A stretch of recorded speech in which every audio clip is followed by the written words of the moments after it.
यीशु मसीह ने एक उदाहरण दिया है कि भेड़शाला में जो द्वार से, भेड़शाला क्या होता है कि जैसे जहाँ पर अभी तो हम ज़्यादातर भेड़ को बाहर में से चरवाहा चरा लेकर के जाते हैं, हम एक साथ झुंड को देखा होगा। लेकिन जो उन दिनों में जो भेड़शाला होते थे, भेड़शाला का एक दरवाजा होता था, मतलब चारों ओर जो है बंद होता था, एक दरवाजा होता था। तो दरवाजा से कौन प्रवेश करता था? जो चरवाहा होता था। लेकिन अगर दूसरा कैसे प्रवेश करेगा? क्योंकि दरवाजा अगर बंद रहेगा तो कहाँ से प्रवेश करेंगे? वो तो एक जगह ढूंढेंगे साइड से कैसे जाने के लिए। तो यहाँ पर वही लिखा हुआ है, मैं तुमसे सच सच कहता हूँ कि जो कोई द्वार से भेड़शाला में प्रवेश नहीं करता परंतु किसी दूसरी ओर से चढ़ जाता है, वह चोर और डाकू है।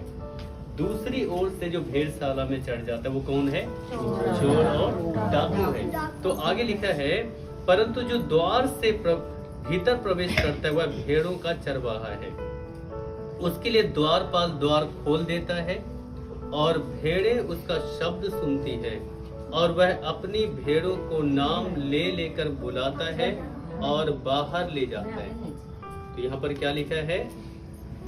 जो द्वारपाल होता है वो क्या करते हैं? दरवाजा खोल देता है। जो चरवाहा वो मेन गेट से एंटर करता है, मेन गेट से अंदर प्रवेश करता है। लेकिन दूसरा जब आता है तो जो चोर और डाकू कैसे आते हैं? वो मेन गेट से नहीं आएगा, क्योंकि इसे मालूम है कि अगर इधर से गया तो पकड़ लेंगे। तो वही एक उदाहरण दिया गया है कि भेड़शाला में प्रवेश करने के लिए भेड़शाला के मेन गेट से उसका मालिक ही प्रवेश करता है या फिर चरवाहा ही प्रवेश करता है और दूसरा कोई प्रवेश नहीं करता है। जो इधर उधर से प्रवेश करता है उसको बताएगा कि चोर और डाकू है। फिर यहाँ पर आगे लिखा है, जब वह अपनी सब भेड़ों को बाहर निकाल चुकता है तो उनके आगे आगे चलता है और भेड़ें उसके पीछे पीछे हो लेती है, क्योंकि वे उसका शब्द पहचानती है। लिखा है उसका शब्द पहचानती है। क्या है कि चरवाहा आगे आगे और उसके भेड़ें पीछे पीछे, क्योंकि उसके शब्द को पहचानती है। फिर आगे लिखा है, परंतु वे पराये के पीछे नहीं जाएंगी परंतु उससे भागेगी, क्योंकि वे परायों का शब्द नहीं पहचानती। परायों का शब्द नहीं पहचानती, मतलब पराये के पीछे नहीं जाएंगे। लेकिन किसके पीछे जाएंगे? किसके शब्द को पहचानते? वो भेड़ किसके शब्द को पहचानते? अपने चरवाहे के शब्द को पहचानती है। तो यहाँ पर जो है जब आगे पढ़ेंगे तो भेड़ का द्वार क्या है, चरवाहा क्या है, उसका जो है आगे हमें उसके विषय में जो है उसका साफ साफ जो आगे यीशु मसीह आगे चल के साफ जब पढ़ेंगे 7 वचन तो वो साफ साफ बता देते इसके विषय में। जो 7 वचन कहता है, तब यीशु ने उनसे फिर कहा, मैं तुमसे सच सच कहता हूँ कि भेड़ों का द्वार मैं हूँ। क्या है? भेड़ों का द्वार मैं हूँ। इसका मतलब क्या है? यीशु मसीह ने क्यों कहा कि भेड़ों का द्वार मैं हूँ? इसका मतलब क्या है कि भेड़ का जो भेड़शाला का उदाहरण देखे। आपको मालूम है बाइबल जो है भेड़ का उदाहरण उन लोगों के साथ में है जो परमेश्वर के जन है। भेड़ का उदाहरण किन लोगों के साथ में है? जो परमेश्वर का जन है। क्योंकि भेड़ जो है, क्योंकि चरवाहा आगे आगे भेड़ कतार में उसके डिसिप्लिन और आज्ञाकारिता को दर्शाता है। तो इसीलिए भेड़ कौन है?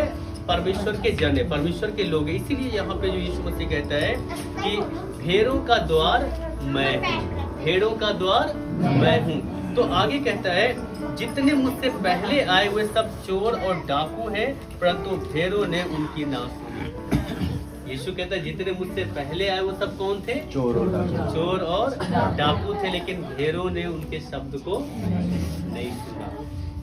फिर आगे लिखा है, द्वार मैं हूँ, यदि कोई मेरे द्वारा भीतर प्रवेश करे तो उद्धार पाएगा और भीतर बाहर आया जाया करेगा और चारा पाएगा। यीशु ने कहा द्वार मैं हूँ। यीशु ने क्या कहा? द्वार मैं हूँ। अगर मेरे द्वारा प्रवेश करेगा, किसके द्वारा? यीशु ने कहा मेरे द्वारा। ये सिर्फ भेड़शाला की बातें नहीं है। भेड़शाला का उदाहरण दे करके यीशु मसीह बताना चाहता है अगर परमेश्वर के राज तक जाना है तो वो रास्ता कौन है? मैं हूँ। वो दरवाजा कौन है? वो कहते हैं मैं हूँ। हालेलुया। तो यीशु मसीह क्या है? भेड़ों का द्वार है, भेड़ों का दरवाजा है। तो क्या है कि कई बार लोग उदाहरण बताते हैं कि चाहे इधर से चले जाओ चाहे इधर से चले जाओ, हम एक ही जगह पहुंचेंगे। क्या बोलते हैं, रास्ता का उदाहरण देते हैं कि हमने जाना सभी एक ही जगह। इसका मतलब किसी को भी मानो जाना एक ही जगह। लेकिन इस बात के लिए यीशु मसीह ने साफ साफ खुलासा कर दिया, ऐसा नहीं है। दरवाजा एक ही है और वो कहते हैं वो दरवाजा मैं हूँ। अगर परमेश्वर के पास पहुंचना है तो वो कहते हैं वो दरवाजा मैं हूँ। एक ही दरवाजा है और वो दरवाजा मैं हूँ। और मेरा जो है शब्द जो है मेरी भेड़ पहचानती है। यीशु मसीह के जो भेड़ है, यीशु मसीह के जो जन है, उसके आवाज को पहचानती है। हालेलुया, उसके आवाज को पहचानती है। तो वही यहाँ पर लिखा हुआ है जो हमने 9 वचन में पढ़ा, द्वार मैं हूँ, यदि कोई मेरे द्वारा भीतर प्रवेश करे तो उद्धार पाएगा। मेरे द्वारा भीतर प्रवेश करे तो उद्धार पाएगा। यीशु मसीह के द्वारा जो भीतर प्रवेश करेगा वो उद्धार पाएगा। प्रवेश करने के लिए एक ही रास्ता है। जिस प्रकार से जो है हमारे घर का दरवाजा एक होता है, वैसे ही परमेश्वर के राज्य में, स्वर्ग राज्य का दरवाजा एक ही है। वो जरिया क्या है, यीशु मसीह है। वो कहते हैं वो दरवाजा मैं हूँ। और अगर यीशु मसीह के द्वारा जो नहीं जाएगा उसके पास पहुंच भी नहीं सकता है। हालेलुया, एक ही दरवाजा। अगर परमेश्वर के पास तक पहुंचना है तो वो एक ही दरवाजा है और उसी के द्वारा हम परमेश्वर के पास में पहुंच सकते हैं। तो यहाँ पर जो है 10 वचन में कहता है, चोर किसी और काम के लिए नहीं परंतु केवल चोरी करने और घात करने और नष्ट करने को आता है। मैं इसलिए आया कि वे जीवन पाए और बहुत आयत से पाए। अब यहाँ पर बताएगा चोर किसी और काम के लिए नहीं आता। तो यहाँ पर बताया चोरी करने, घात करने और नष्ट करने के लिए आता है। लेकिन यीशु कहता है मैं जीवन देने के लिए आया। यीशु किस लिए आया है? जीवन देने के लिए।